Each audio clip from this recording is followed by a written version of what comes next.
चंद्र ग्रहण 2025। दोस्तों, सितंबर 2025 को साल का दूसरा और आखिरी चंद्र ग्रहण लगने जा रहा है। यह ग्रहण भारत में स्पष्ट रूप से दिखाई देगा। रात 9:58 से यह शुरू होगा और देर रात 1:26 तक रहेगा, यानी कुल 3 घंटे 28 मिनट तक यह अद्भुत लेकिन गंभीर घटना आकाश में घटित होगी। इससे भी पहले दोपहर 12:57 से इसका सूतक काल आरंभ हो जाएगा। ज्योतिष शास्त्र में कहा गया है कि ग्रहण का समय केवल आकाशीय घटना नहीं है, बल्कि इसका सीधा प्रभाव पृथ्वी और मनुष्यों के जीवन पर भी पड़ता है। हमारे शास्त्रों में ग्रहण को शुभ की बजाय एक अशुभ और नकारात्मक ऊर्जा का समय बताया गया है। ऐसा माना जाता है कि इस समय वातावरण में अदृश्य लेकिन शक्तिशाली तरंगें फैल जाती हैं, जो विशेषकर कमजोर, बीमार और गर्भवती माताओं के लिए हानिकारक हो सकती हैं। यही कारण है कि प्राचीन ऋषिमुनियों ने गर्भवती महिलाओं को विशेष सावधानियां बरतने का निर्देश दिया है। गर्भवती माता केवल एक स्त्री नहीं होती, वे अपने गर्भ में एक नई सृष्टि को धारण करती है। उस मासूम शिशु की सुरक्षा और पवित्रता मां की सावधानी पर निर्भर करती है। यही कारण है कि ग्रहण के समय गर्भवती महिलाओं को अत्यधिक सजग रहना चाहिए। आइए परंपरा और मान्यता के आलोक में समझते हैं कि इस रात गर्भवती माताओं को किन 5 बातों से बचना चाहिए और क्यों। तो दोस्तों, वीडियो के अंत तक बने रहिए और साथ ही आप सबसे एक छोटी सी गुजारिश है, अगर आपने अभी तक हमारे चैनल को सब्सक्राइब नहीं किया है तो कृपया सब्सक्राइब कर लें और इस वीडियो को लाइक जरूर करें, क्योंकि आप बाद में लाइक और सब्सक्राइब करना भूल जाते हैं। सबसे पहली और महत्वपूर्ण बात यह है कि चंद्र ग्रहण के समय गर्भवती महिलाओं को घर से बाहर नहीं निकलना चाहिए। आकाश से आती हुई चंद्रमा की किरणें, जो सामान्य समय में शीतल और शुभ मानी जाती हैं, ग्रहण के दौरान दूषित और नकारात्मक प्रभाव वाली हो जाती हैं। ऐसा कहा जाता है कि इन किरणों का सीधा प्रभाव गर्भ में पल रहे शिशु पर पड़ सकता है और उसके शारीरिक विकास में बाधा उत्पन्न कर सकता है।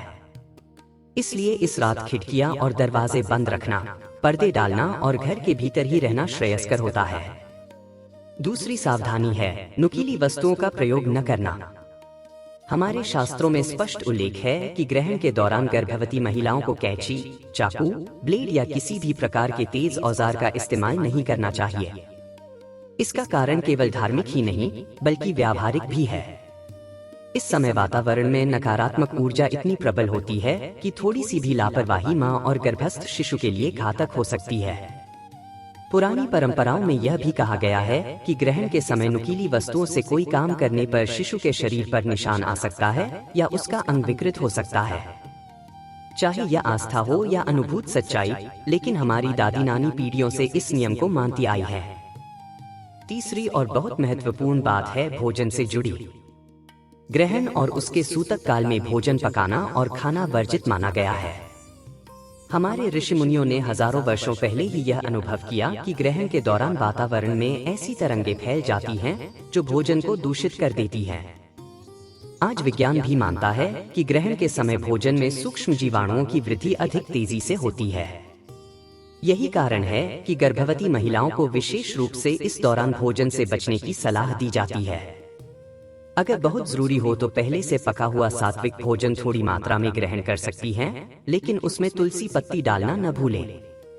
तुलसी में ऐसी अद्भुत शक्ति है जो नकारात्मक ऊर्जा से रक्षा करती है। चौथी सावधानी है आलस्य और लापरवाही से बचना। ग्रहण का समय कोई साधारण समय नहीं होता, यह आत्मसंयम और सतर्कता का समय है। गर्भवती महिलाओं को इस दौरान ध्यान, मंत्र जप और प्रार्थना में समय बिताना चाहिए। भगवान का नाम लेना, विष्णु सहस्त्रनाम, हनुमान चालीसा या कोई भी प्रिय मंत्र जप करना न केवल आत्मबल को बढ़ाता है बल्कि गर्भस्थ शिशु के मानसिक और आध्यात्मिक विकास में भी सहायक होता है।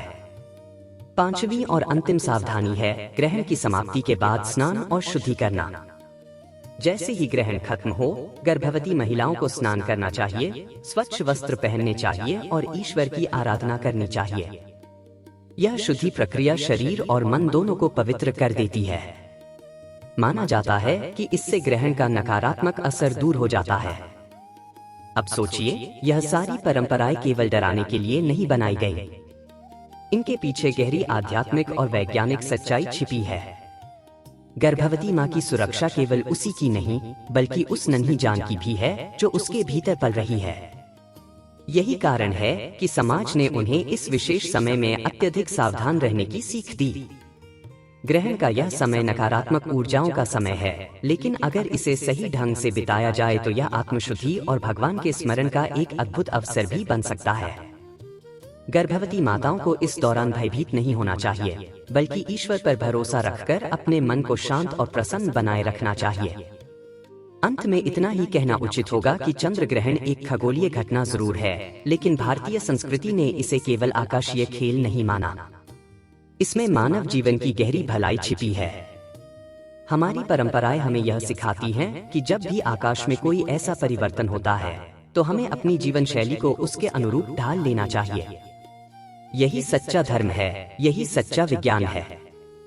और विशेषकर जब बात उस नन्ही जान की हो जो माँ की कोख में पल रही है, तो हर सावधानी, हर परंपरा, हर नियम अनमोल हो जाता है।